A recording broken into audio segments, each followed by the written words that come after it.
rahmatullahi ta'ala wa barakatuhu 'yan Najeriya. Sunana Adam A. Zango, sarkin mawaƙan Atiku Abubakar na jam'iyyar PDP. Abin da ya sa ni ɗan yi wannan ƙaramin bidiyo, ina so in jawo hankalin 'yan Najeriya. Abin da muka fito ba shi muka samu. Kuma duk wani abu da ya faru a baya suka ce PDP, PDP, PDP, PDP. To shi gashi Ubangiji Allah ya kama lokacin da PDP ta yi rawar gani ta tafi. Yanzu kuma muka zo muka shiga wani yanayi wanda sai dai mu ce inna lillahi wa inna ilaihi raji'un. Saboda haka nake so da ni da masoyana, manyan masu kuɗi da talakawa, kai duk wani wanda ya san cewa shi masoyin Atiku to ya fito. Mun haɗu da mu da mabiya Atiku Abubakar sai muka yi tunanin cewa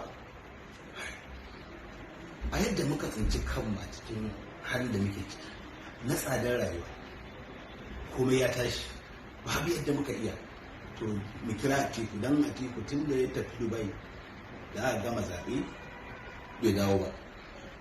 To muna so mu yi amfani da wannan damar domin mu kira shi, sai sa muka ce za mu haɗa waƙa mai tsafi wanda za ta sa mu kira Atiku Abubakar ya dawo Najeriya.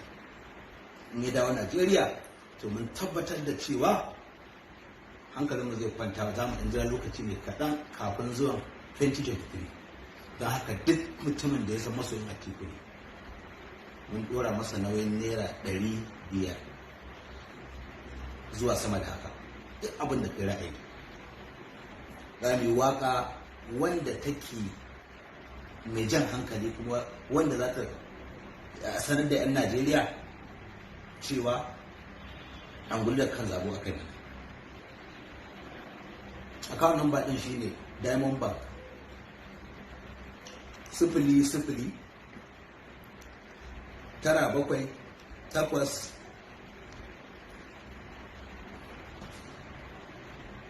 8 zan sake ban san kuɗi sa kuɗin a account ɗin wani ne. Yawwa, Diamond Bank 00 978 4 75 14. Diamond Bank.